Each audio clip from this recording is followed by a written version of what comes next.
I received the divorce notice via email while still stationed in the desert. 13 years of marriage condensed into a single PDF.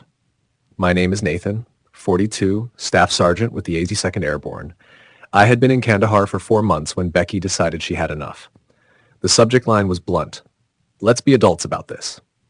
The message itself was only 3 sentences. She had already filed the paperwork, emptied our shared account, and moved her new boyfriend Jeremy into our Spokane home. I read the email twice, closed my laptop, took a shower in the communal stall, dressed for my shift, and said nothing to anyone. Back in my bunk that evening, I replied with one word, understood. No arguments, no pleas, no threats. Wilson, my bunkmate, sensed something was off. You okay, man? He asked, eyes on his book. Yeah, I said. Just some stuff back home. He nodded, and that was it.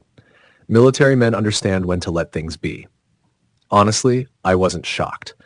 6 months before deployment, the subtle changes had already begun. Becky stopped asking about my day, started working late at the dental office where she answered phones, joined the gym 3 times a week but never seemed to sweat, bought new clothes, made new friends I had never met, changed passwords on her phone. I didn't confront her, didn't snoop, didn't follow her. That's not who I am, but I wasn't blind. I took quiet measures of my own. Nothing dramatic, just precautions. I secured essential documents in a storage unit across town. Birth certificate, marriage license, house deeds solely in my name, thanks to the VA loan along with military benefits paperwork. I also placed my grandfather's watch and my mother's silver there.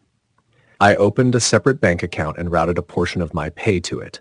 Small enough that it wouldn't be noticed, enough that I wouldn't start from scratch if things went south. The night before deployment, she hugged me at the airport. Stay safe, okay? She said, eyes dry like she was parting with a coworker, not a husband heading to war. I should have seen it then, yet part of me still clung to hope. What she didn't know was that I was ready for this moment. What she couldn't grasp was that I never start fights, but I finish them. I met Becky at a friend's barbecue in 2010. I was home between tours, staying with my buddy Jason in Spokane. She was finishing nursing school but ended up working admin at a dental office. Less stress, she said. We married 8 months later. Becky always claimed she was proud of my service, though she never truly understood it. Her dad was a bank manager, her brother a pharmacist. No one in her family had served. She would ask when I would get a real job, failing to see that after 15 years, the Army wasn't just a job, it was my career. We bought our house in 2014. Nothing fancy, 3 bedrooms, a small yard, quiet neighborhood. My name alone was on the mortgage due to the VA loan, but I added her to the deed because that's what married people do. Share. My dad died a year after our wedding, heart attack while shoveling snow. My mom passed 3 years later from lung cancer, never having smoked a day in her life. They left me some money, not a fortune, but enough that Becky and I could pay off our student loans and have a small cushion. I deployed 4 times during our marriage. Iraq twice, Afghanistan twice. Each return home found Becky a little more distant, a little restless, like she was outgrowing her role. I didn't sign up to be a military wife, she told me once, after I mentioned re-enlisting for another 4 years. I'm tired of being alone all the time. I understood, but the Army was where I felt I truly belonged. I excelled at my job, people relied on me. By 2019, the changes were undeniable. Small things first. Becky annoyed when I called during her girls' nights, mentioning how her friend Melissa had divorced and was thriving, remarking on how we seemed to share less and less in common. I suggested counseling. She said we were fine, just in a phase. Then came late nights at work, weekend trips with friends I didn't know, new clothes, gym membership barely used. I should have confronted her, but that's not my way. My dad taught me to think before speaking, to be sure before acting. I observed, prepared quietly, my gut warning me something was coming, and in this life, you learn to trust it. 2 weeks after the divorce email, I sat in the mess hall when my phone buzzed, a notification from our bank. Another withdrawal, $88,500. Nearly everything left. I set my fork down and checked the app. The joint account now held $22.30, our $47,000 savings, accumulated over years, completely gone, moved to an unknown account. Murphy, a unit buddy, glanced over. Bad news. I locked the phone. Nah, just some account stuff. That night, I called the bank from the base. Becky had been transferring money for weeks. Small amounts initially, then larger, the major withdrawals. The transfers began the day after I deployed. I hung up and stood in the hallway for a long time watching guys joke, call their kids, their wives, their parents, everyday life carrying on while mine was collapsing. That's when Wilson found me. "Heard from Alvarez you looked like you'd seen a ghost at dinner," he said. "What's up?" I don't usually share personal stuff, but Wilson had pulled me out of a bad spot in Kandahar before. I trusted him. "My wife emptied our accounts and moved her boyfriend into our house," I said. "Sent divorce papers while I was on patrol last week." Wilson didn't give me the usual sympathy spiel. No, "I'm sorry." No, "You'll get through it." He simply asked, "What's the plan?" "Not sure yet," I replied. He nodded. "Let me know if you need anything." That night I couldn't sleep. I opened my laptop and logged into our home security feed, something Becky probably forgot I could access remotely. The cameras showed a truck in our driveway I didn't recognize, a man I'd never seen walking our dog, drinking from my coffee mug, wearing my Seahawks sweatshirt. There was Becky, laughing in the kitchen I had remodeled on my last leave. Something inside me shifted.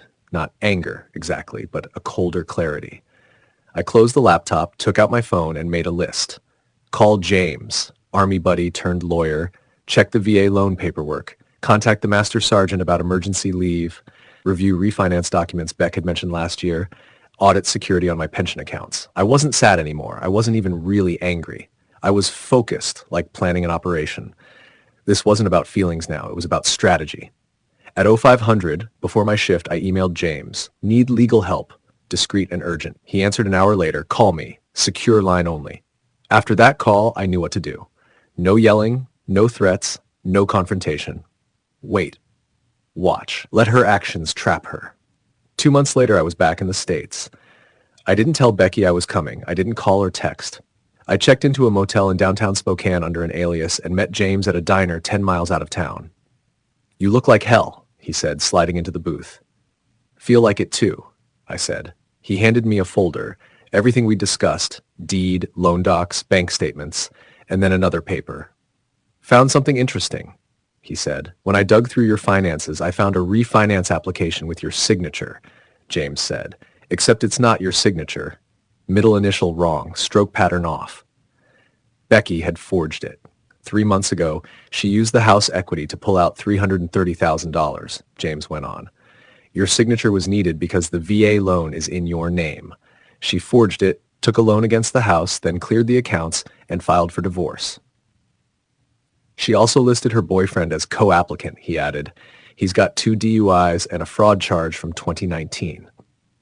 I took a breath. "What are my options?" "Several," James said. "But first decide what you want." I thought, I want what's legally mine, and I want her to face consequences. James smiled. "Then here's the plan." The next day I drove by our house. Her boyfriend's truck was gone, but Becky's car sat in the drive. I parked down the street and watched, tempted to knock and confront, but that wasn't the plan. I went to the bank and met the loan officer who handled the refinance. I showed my military ID, the real signature on my driver's license, and the forged documents. His face went pale. "I'll need to report this," he said. "I understand," I replied. I've already filed a police report." That night, Becky texted me, "Who have you been talking to at the bank? Jeremy said someone was asking questions." I didn't reply. The next day, I filed papers at the county clerk contesting the refinance for fraud and recorded a notice that no property changes could occur without my presence. 2 days later, Becky called. I let it go to voicemail. "Nathan, we need to talk," she said. "The bank called about the house. What are you doing?" Her words echoed her email. "Let's be adults about this." I still didn't respond. James called that afternoon. "They froze the refinance funds. Also, your wife's boyfriend was pulled over driving your truck this morning on a suspended license from those DUIs. They impounded the vehicle." "Good," I said. "They also found prescription pads from the dental office where Becky works, non-blank." She'd been stealing pads. "Looks like it," James said. The police were investigating. I sat on the edge of the motel bed, this spiraling into something far larger than I'd expected. Part of me wanted to call Becky to warn her old habits were catching up, But then I remembered the security footage. My house, my dog, my life handed away like it meant nothing. This was the path now. I couldn't turn back. I didn't want to go back, honestly, but I had to. The next morning I met with the bank's fraud investigator, Thompson, a short man with tired eyes and a coffee stain on his tie. This happens more often than you think, he said, spreading documents across his desk. One spouse deploys, the other sees an opportunity. What happens now? I asked. We've frozen the refinance funds, but some of the money's already gone. How much? About half, $14,600. I leaned in. Where did it go? Thompson hesitated. I'm not supposed to disclose that. It's my house, my name forged, my money stolen, I said. He nodded slowly, then turned his screen toward me. I scanned the list. Multiple transfers to someone named Daniel Spencer, not Jeremy, someone else I'd never heard of. Who is Daniel Spencer? I asked. Thompson shrugged. Not my department, like your lawyer should subpoena these records. I called James as soon as I left the bank. Daniel Spencer? He repeated. Let me check. An hour later, he called back. Got it. Daniel Spencer is a real estate agent, specializes in quick cash sales. Looks like he was planning to sell our house. The realization hit me like a punch. So the deposits were probably earnest money to get him started on a listing? I asked. Probably, James said. Here's the kicker. Spencer has done deals with Jeremy Ryan before. Ryan? I asked. Your wife's boyfriend? Yes. 3 deals in the last 2 years. I sat on a park bench trying to process it. This wasn't just Becky leaving me. This was a coordinated plan. Maybe, James said cautiously, she's a victim too, or maybe she was in on it. I rubbed my face. This wasn't simply betrayal. It was deliberate, calculated. Other military families had been hit the same way. What do we do? I asked. FBI's Financial Crimes Division is already involved, James said. It crosses state lines, involves military personnel and VA loans. They're interested. That night, I sat in my motel room with a beer, thinking about whether Becky had been manipulating me for years or had gotten swept into Jeremy's scheme, and if it even mattered. My phone buzzed, Becky again. Nathan, please call me. The bank says something about fraud. Jeremy got arrested driving your truck. I don't understand. I stared at the message, then typed, Who is Daniel Spencer? Ellipses appeared as she started typing, paused, typed again, paused.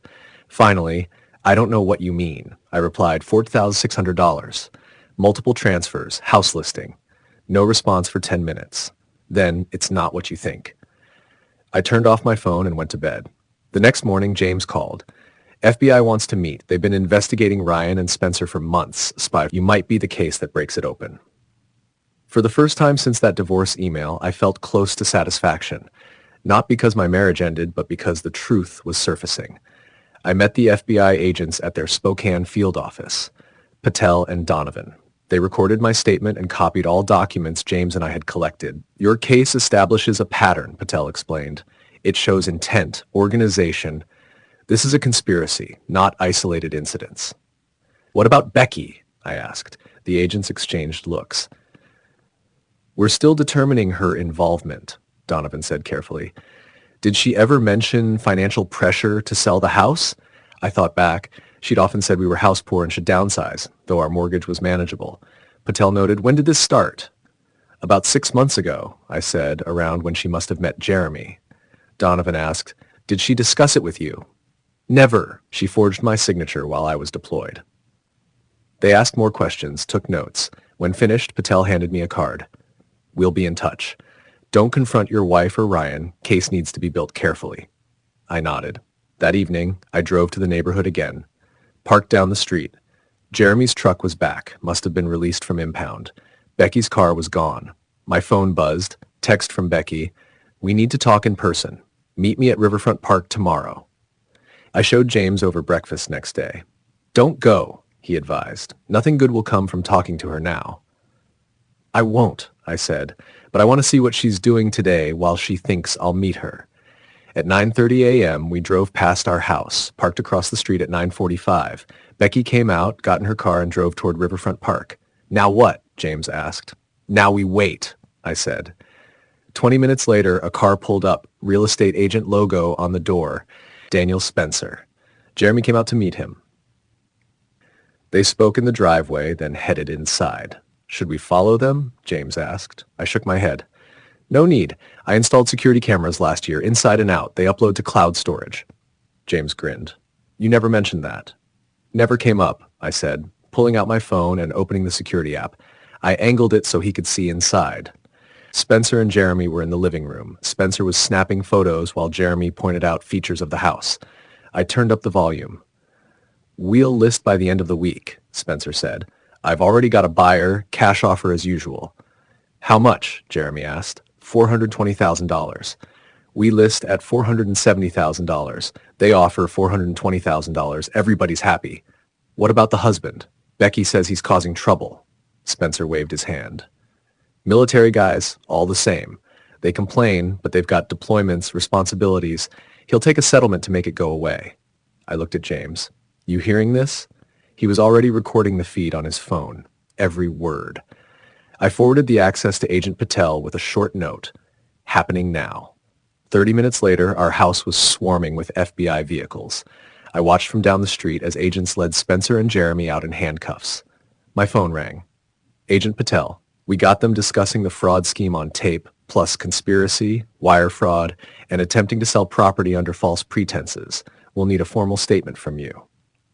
Of course, I said. Mr. Briggs, your wife just arrived. She's upset. I looked down the street. Becky was on our lawn, hands over her mouth, watching agents carry boxes of documents out of the house. What happens to her? I asked. Depends, Patel said, on what she knew and what you want. I watched her a long moment. 13 years of marriage, good years at first, before everything went wrong. I just want what's right, I said. The federal case moved quickly.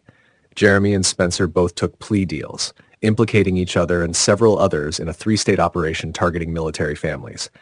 Becky claimed ignorance of the broader plan, saying Jeremy convinced her I was hiding money and that the refinance was his idea. Maybe that was true, maybe not. Either way, she agreed to a settlement. Full restitution of the stolen funds, no claim to the house or my military pension, and a signed confession of the forgery. I didn't press charges. 6 months after that Kandahar email, the divorce was finalized. No fault, clean break. On the day the final paperwork was signed, Agent Patel called. Jeremy Ryan was sentenced today. 8 years for fraud, conspiracy, and identity theft. Spencer got 12. Thought you'd want to know. Thank you, I said. There's more, she added. Evidence shows they targeted 11 other military families. Your case helped us establish the pattern. Those families may recover their money because of you. After the call, I sat on the porch of my rental, watching the sunset, thinking of other military spouses returning home to emptiness. I hadn't planned on being the one to expose Jeremy and Spencer, only to reclaim what was mine, but sometimes life works that way. My phone buzzed. Text from Becky. I never meant for it to end like this. I didn't respond. There was nothing left to say. A year later, I sold the house. Couldn't stand it. Too many memories, too much betrayal. I bought a small cabin outside Missoula, Montana. 2 bedrooms, 10 acres, a creek behind it, no neighbors for miles. I took early retirement after 20 years. I got a German Shepherd named Scout and started carpentry work locally. Simple life, bills covered, pension supporting the rest. Sometimes I thought of Becky. James said she moved back to her hometown in Oregon, starting over at another dental office. I didn't hate her anymore, not much feeling at all. She made her choices. I made mine. One evening, a letter arrived from a woman in Fort Worth. Her husband was in the Navy, deployed when Jeremy and Spencer tried the same scheme. FBI gave her my name. You don't know me, but you saved our home. Thank you. You fought back when it would have been easier to walk away. I read it twice, pinned it to the fridge. On days when silence was too loud, memories too sharp, I looked at that letter and remembered that something good came from it all. Last I heard, Jeremy was still in prison, Spencer too. The system had worked, for once. And me? I was slowly building something new, day by day, something that couldn't be stolen, forged, or betrayed. Something just mine.